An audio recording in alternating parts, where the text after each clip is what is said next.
if I could breathe life into leaders or agents, advisors, IMOs, FMOs, real-time coach, when you hear it, deal with it. Now, I'm not meaning iron fist. What I mean is when you hear it, sit down, seek to understand what's going on. Like, tell me more about that. How are you feeling? Well, hey, guess what? We made a commitment that we're going to live to this standard.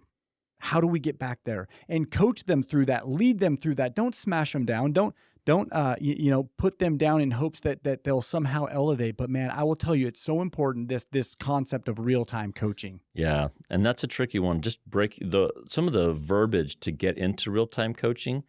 What are some verbiages that you've noticed? So you see someone doing something wrong. Yeah. Right in the moment. You can role play with me here. Awesome. I just got done with a phone call with a customer. I'm a staff agent, doesn't matter. I just said the wrong thing. Yep. Hung up, and you're walking by. Yep. Matt's super hot, said the wrong thing, got mad. The first rule is to call the game. So I'm walking by Matt's cubicle. I'm walking by Matt's office. Hey, Matt, I noticed you just said really bad words to somebody. Tell me, what's going on? So you'll notice two things. Number one, I called the game. I didn't walk by. I didn't ignore it. I said, hey, I noticed you said this. And then I said, hey, tell me what's going on. Help me understand. And then I say that, and Matt, you reply with what? Person was cussing me out, treating me poorly. I said a bunch of negative things about you, weren't true, and they're threatening to go to the state which is not true at all. And I listened to them for 20 minutes, and they kept cussing me out. And finally, you just got me kind of communicating to them the way they were communicating to me, and I let them know.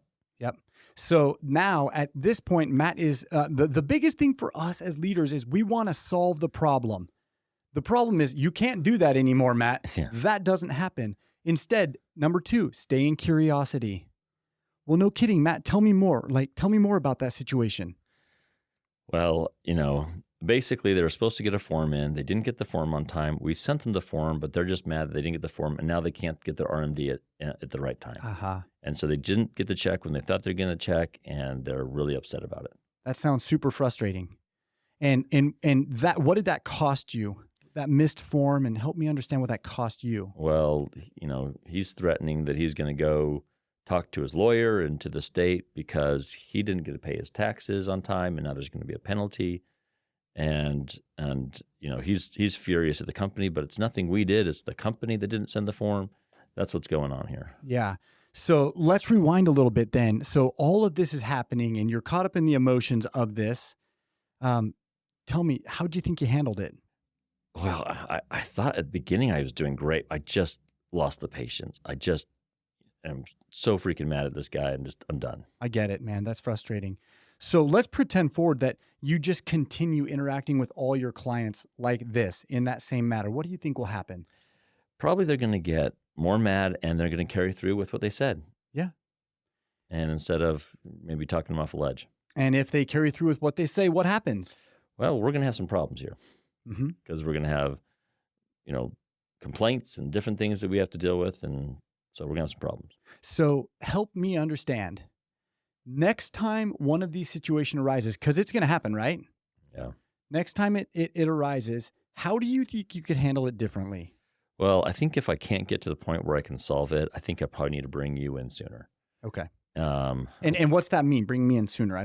Well, the form didn't get there on time. And so I don't know what we can do. I don't know what exceptions can be made. I don't know how this all works. I was just trying to get him to calm down. Yeah. And so maybe I should have, instead of trying to fix that whole problem with that guy, just let him know how hard it was, and then just maybe said, hey, I'm going to bring Matt in, and we're going to get this figured out, or I'm going to bring you in, Jared, and we'll get this figured out. That makes perfect sense. So Matt, then going forward, what are you committing to with me?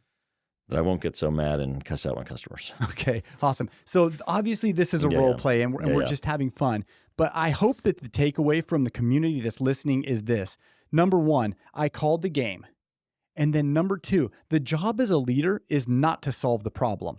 The job as a leader is to help the individual self become self-aware and solve the problem for themselves. It does no good. Have you ever heard a coach on the sideline that coaches every single play of the basketball game? Yeah. Pass it to them. Pass it to Matt. Shoot it. Stop. Back.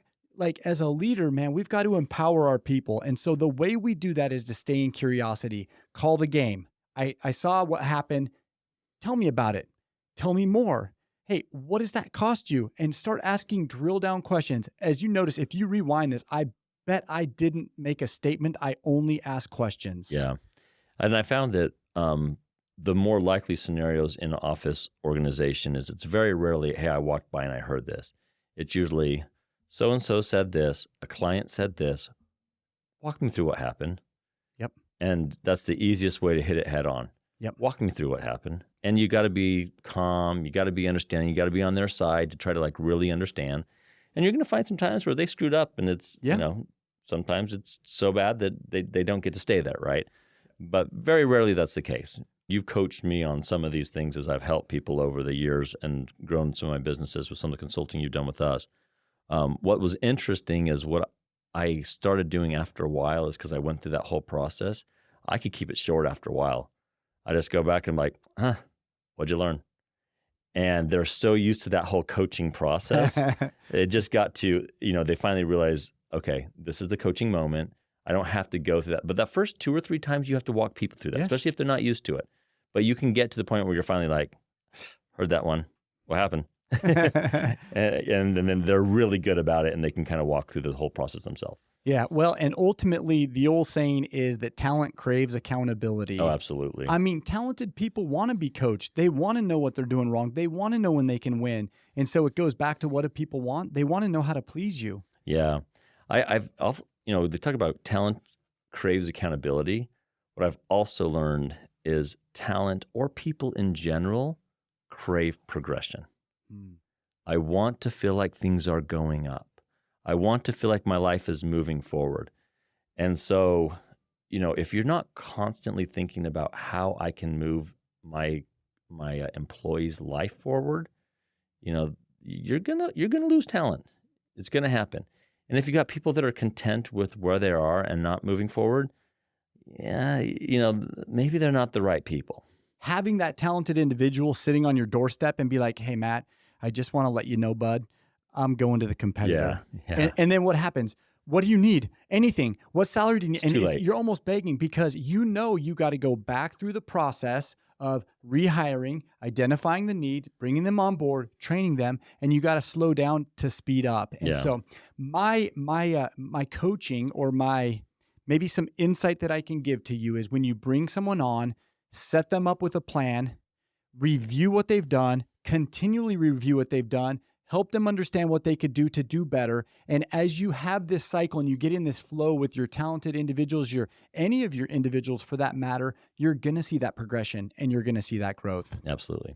I want to thank everybody for joining us today. I hope that this has been helpful in helping you understand and at least start pinpointing some of the influential pieces of business that would show indications or signs that you're ready to grow. And then secondly, how you can start navigating through the hiring and firing process, but also how we can start establishing the win-win culture for all of the people so that our businesses will continue to grow.